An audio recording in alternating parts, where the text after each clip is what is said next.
He wasn't stealing, but that's what they saw. To them, he was just a man in a plain shirt, quiet shoes, and a small rainbow pin on his chest. Someone browsing the shelves of tempered glass screen protectors and used iPhones like he didn't belong. Julian Reed had built this place. Not just the store, but the brand, the foundation, the name on every receipt. He was the reason the lights were on, the staff had jobs, and the walls were lined with phones fixed with care. But on that overcast morning in California, walking into the branch he hadn't managed in months, he was met with suspicion, not legacy. AIDEN CRUZ didn't know Julian. To him, this was just another nosy customer lingering too long near the inventory drawer. AIDEN had only recently taken over the management here. He was sharp, confident, and organized, but with eyes trained more on protocol than people, especially people who looked different. Julian had stepped in to check on a few layout changes MICAH had mentioned over dinner. Nothing big, just a casual visit to see how the team was adapting. But before he could even greet the staff properly, he noticed AIDEN watching him. At first, it was subtle. A glance and then another. Then the unmistakable weight of someone shadowing him down each aisle. Julian picked up a pair of headphones from the accessories wall, examined the packaging, and felt a presence behind him. "You need help with something?" AIDEN asked, arms crossed. Not curious. Guarded. Julian smiled lightly. "Just looking. Thanks." The words didn't land. AIDEN kept standing there, watching. Then Julian moved toward the counter, answering a question from an elderly customer about SIM card replacements. That was when it happened. "Sir," AIDEN snapped, stepping in between Julian and the customer, "I'm going to have to ask you to leave. We don't allow non-staff behind the service desk." Julian blinked, stunned by the tone. "I wasn't behind it. You were close enough. And I saw you handling inventory earlier. That's not allowed. You're not authorized to be back here." Several customers turned to look. One even lowered his phone. Julian stepped back, glancing at his shoes. His breath caught halfway. He hadn't expected recognition, but accusation that cut deeper. "I'm the manager here," AIDEN added, straightening his shoulders. "And I've been given full authority over this location. I'm going to have to report this." Julian opened his mouth, then closed it again. It wasn't the first time someone assumed he didn't belong, but it still stung. And before he could explain, before he could even utter his name, a familiar voice called out from the storage room.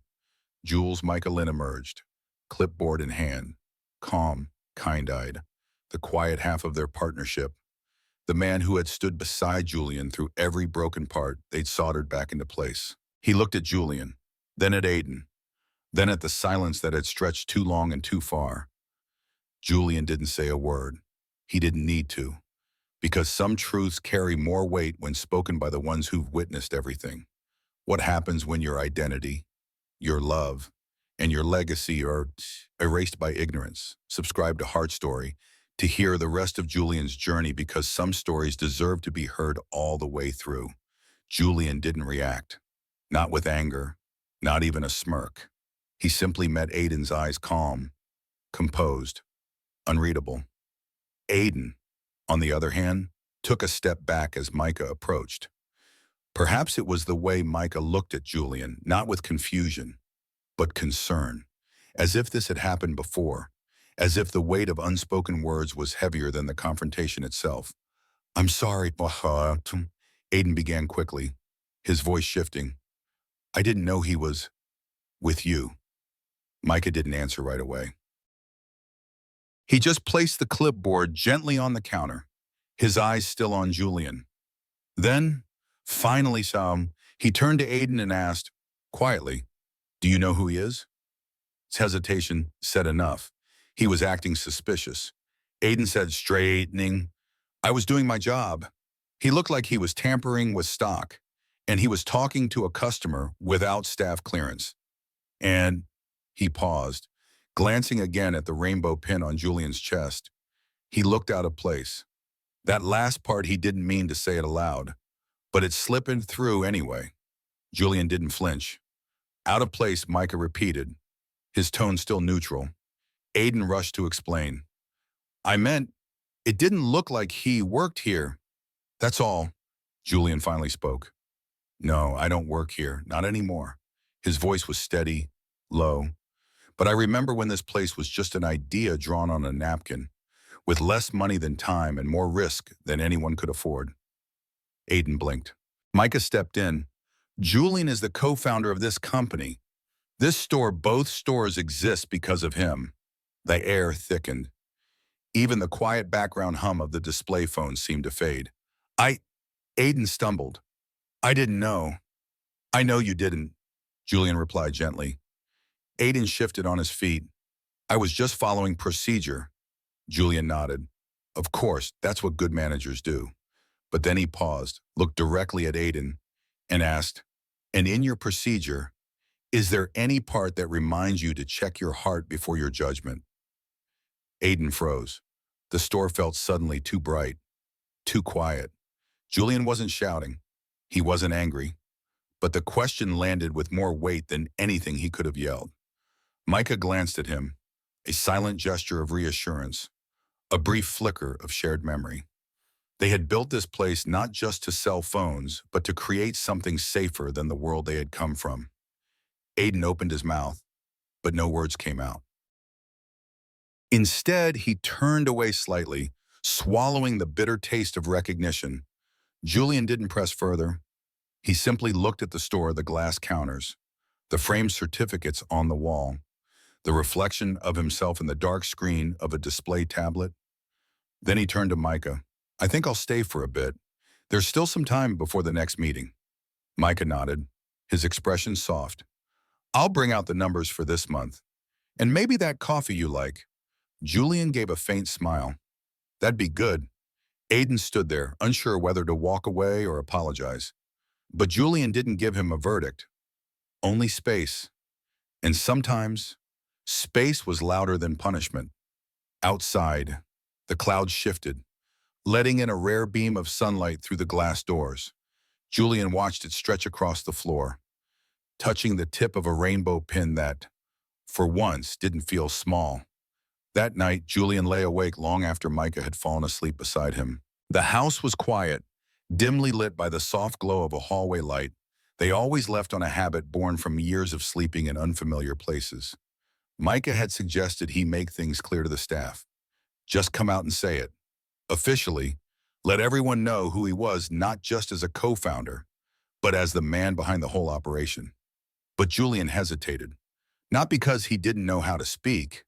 He'd spoken in front of investors, suppliers, even city councils. But this was different. This wasn't a pitch. This was history. His history, and not the polished version they tell at conferences with bullet points and rising profit charts. This one started at a bus station, with a 17-year-old boy clutching an old iPhone like it was a compass and nowhere to go. When Julian came out to his parents, it wasn't loud. It wasn't messy. It was just quiet. One sentence at the dinner table, one look from his father, one slammed door.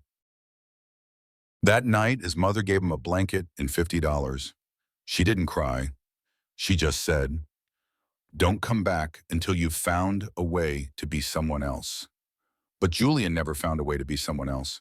He only found a bench near a downtown shelter and a broken phone left behind by someone who didn't want it anymore.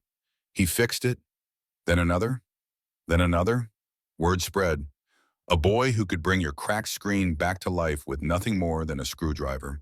Screwdriver, patience, and tape. He charged $10, $15 if the person could afford it. Sometimes he just asked for food. Micah found him on that bench, crouched over a shattered iPhone, working in the cold. He didn't say much, just offered coffee, and then a ride, then a shower, and eventually, space in the apartment he shared with two roommates who didn't ask questions. Together, they started dreaming, drawing up rough plans on napkins, saving every penny, flipping cheap phones to get parts. They called their first business Second Signal. Not glamorous, but it kept the lights on. And the more they fixed, the more they believed. They registered their company on a cloudy Tuesday morning, both wearing secondhand jackets and pretending they knew what they were doing. The first official receipt had Julian's name on it, his signature messy, slightly smudged. His hands had been shaking. He still had that receipt, still remembered the moment the printer spat it out and he whispered, "We're real now." Micah had smiled and said, "We always were." Now, years later, with clean storefronts and employees who wore branded polos, Julian sometimes felt like a ghost walking through the dream they built, especially when someone like Aiden looked at him and only saw an outsider. But ghosts don't stay quiet forever. The next morning, Julian stood in the center of the conference room, looking out at the full staff from both locations. Over 30 faces, some curious, some confused. Some knew enough not to recognize him at all. Micah stood to the side, arms crossed, quiet but present. Julian took a breath. "I want to tell you all a story," he began. "It's not about business plans or profits. It's about why this place exists at all." He didn't mention Aiden. He didn't have to. He talked about the bench, the phones, the nights spent walking just to stay warm. He talked about the first time someone paid him with a sandwich, and the moment he realized being good at something might be enough to start again. And then he spoke about love. Not in the romantic way people expect in speeches, but the kind that saves you, holds your hand steady, tells you, even when the world spits you out, you're still worth keeping. Micah looked down when Julian said that, but his smile reached the corners of his eyes. Julian finished with this: "We built this place not just to fix devices, but to build something we never had, a place where people could be seen for who they are, not judged by how they look, or love, or dress. That includes every one of you, and it includes me." Silence followed. Not awkward, but full. Somewhere near the back, someone sniffed. Another wiped his eye. Julian folded his hands together. He wasn't trembling this time. He was home. The chairs had barely stopped creaking from where staff had sat when the first pair of footsteps approached Julian. A young man, no older than 21, with a staff badge that still looked brand new, walked up slowly, eyes red-rimmed, lip trembling. He didn't speak at first, just looked at Julian like he was seeing someone he hadn't expected to exist in real life. Then came a whisper, almost too soft to catch. "You're the reason I applied here." Julian tilted his head. The boy nodded. "I read this old blog, years ago. Someone posted about a kid fixing phones in the street. Said he wasn't just fixing glass, he was putting things back together because no one had done that for him." He exhaled shakily. "I bookmarked it. I didn't know it was you, but when I saw the name Reed on the staff application, I remembered." Julian placed a hand gently on the boy's shoulder. "Then I'm glad you're here." Behind them, the room buzzed with quiet conversation. Staff members exchanged glances, some whispering in disbelief, others looking as if they were replaying their first impressions of Julian in a new light. Near the back of the room, Aiden remained seated. His posture was stiff. He hadn't spoken since Julian finished the story. His arms were crossed, but the tension in his face had shifted. Less defensiveness, more something else: uncertainty, maybe, or guilt. Micah walked over and stood next to him. Didn't say anything, just stood. Aiden finally looked up. "He's not what I thought." Micah nodded. "Most of us aren't." Later that afternoon, Julian lingered behind, helping the HR team organize paperwork from the orientation. The fluorescent lights overhead hummed faintly. A stack of staff binders sat on a counter near the break room, each one freshly labeled, each name carefully written. Aiden approached quietly, holding one of those binders. "I owe you more than an apology," he said. Julian turned, not surprised to see him. "I didn't just assume you were a stranger," Aiden continued. "I assumed you were a threat.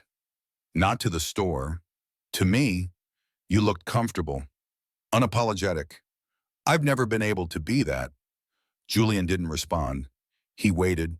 Aiden ran a hand through his hair. "When I was 10, my dad found a drawing I made. It was a prince. With another prince. Nothing even romantic. just holding hands. He lost it, took the sketchbook, burned it in the fireplace, told me boys like that don't get to have homes. A weak smile flickered, so I made sure I never looked like one of them again. Julian's expression softened. I thought if I stayed sharp, stayed strong, no one would question me. Aiden said, so I started questioning everyone else instead. Julian finally spoke. That's not strength. That's armor. And armor gets heavy when you wear it too long. Aiden's eyes dropped. I saw your pin and assumed everything I needed to know.